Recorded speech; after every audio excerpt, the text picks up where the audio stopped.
ప్రభువైన యేసుక్రీస్తు నామములో మీకు సమాధానం కలుగునుగాక. షలోమ్. నిన్నటి ఉదయకాల సమయంలో మరి న్యూ ఇయర్ సర్వీస్లో మీరందరూ కూడా కలుసుకుని దేవుని స్తుతించుంటారని దేవుని సేవకుడుగా నేను నమ్ముతూ ఉన్నాను. దేవుడు నూతన సంవత్సరం మీకు నూతనమైన వాగ్దానాలు దయచేశాడు కదండి. ఆ వాగ్దానాలు పట్టుకొని మీరు ప్రార్థన చేయండి. నూతన సంవత్సరము దేవుడు మీ జీవితంలో మీకు అనుగ్రహించిన ప్రతి వాగ్దానమును నెరవేర్చడానికి దేవుడు సమర్థుడు అని మీరు విశ్వసించాలని దేవుని సేవకుడుగా తెలియజేస్తున్నాను.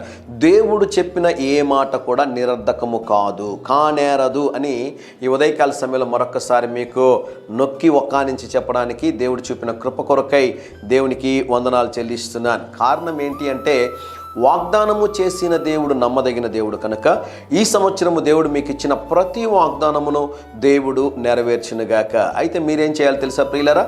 విడువక ముందు ఆ వాగ్దానాన్ని విశ్వసించాలి. ఆ వాగ్దానాన్ని పట్టుకొని ప్రార్థన చేయాలి. అనేక మంది వాగ్దానాలు తీసుకుంటారు కానీ ఆ వాగ్దానాల్ని నమ్మరు, వాటిని పట్టుకొని ప్రార్థన చేయరు. కనుక 2025 సంవత్సరంలో దేవుడిచ్చినటువంటి వాగ్దానము అనేక మంది జీవితాల్లో నెరవేరకుండా ఉంది.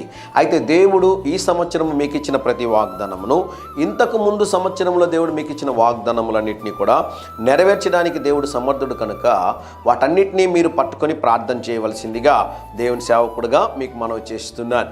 ఈ ఉదయకాల సమయం కొరకు 115వ కీర్తన 14వ వచనము, యెహోవా మిమ్మును మీ పిల్లలను వృద్ధి పొందించును. దేవుని నామానికి స్తోత్రం కలుగునుగాక. అనేక కుటుంబాలు దర్శించినప్పుడు యవ్వనస్తులు వివాహం జరగకుండా ఇబ్బంది పడుతూ ఉన్నారు. దేవుడు 2026 సంవత్సరము దేవుని చిత్తములో ఉన్నటువంటి వరుడుతో లేకుంటే వధువుతో మీకు వివాహము మీ బిడ్డలకు జరిగించడానికి సహాయము చేయునుగాక. మరొక సమస్య ఏంటి అంటే, ఉన్నతముగా చదువుకున్నటువంటి బిడ్డలు ఉద్యోగాలు లేకుండా ఉన్నారు. భయపడొద్దండి. దేవుడు మీ కొరకు మీ బిడ్డల కొరకు ఓ నూతనమైనటువంటి ఉద్యోగాన్ని దయచేయబోతున్నాడు. నమ్ముతున్నారా? దేవుని సేవకుడిగా చెప్తున్నాను. దేవుడు తప్పకుండా మీ బిడ్డలకు సహాయము చేసి నూతనమైన ఉద్యోగములు దేవుడు దయచేయునుగాక. దేవుని నామానికి స్తోత్రం కలుగునుగాక. అలాగే కొన్ని కుటుంబాల్లో బిడ్డలు చదువులు లేకుండా చదువులో ఫెయిల్ అయిపోయి కొంతమంది డ్రాప్ అవుట్ అంటే స్కూల్కి కాలేజీకి ఆగిపోయి ఉన్నారు. చదువులో ఎక్కడో ఒక దగ్గర మరి వెనకబడి ఉన్నట్లయితే వాక్యం అంటది, అడుగుడి మీకు ఇయ్యబడునని. మీలో ఎవరికైనా జ్ఞానము కొదువుగా ఉన్న ఎడల అడుగుడని వాక్యం సెలవిస్తుంది. ప్రియులారా, మీ బిడ్డల కొరకు మీరు ప్రార్థించండి.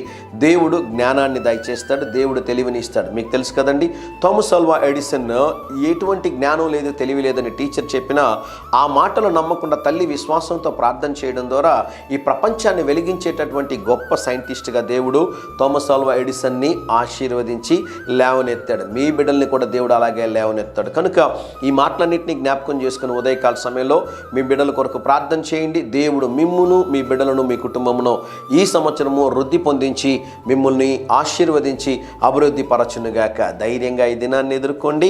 దేవుని సన్నిధి మీకు తోడుగా వచ్చునుగాక. ప్రియ పరలోకపు తండ్రి, మీరిచ్చిన ఈ శ్రేష్టమైన వాగ్దానములన్నిటి కొరకై స్తోత్రం ప్రభువా. మా ప్రియులను మీరు ఆశీర్వదించండి, మా బిడ్డలను దీవించండి, అనేకులకి ఆశీర్వాదకరంగా దీవెనకరంగా వారిని ఉంచుమని యేసు నామములో ప్రార్థిస్తున్నాము తండ్రి. Amen, amen.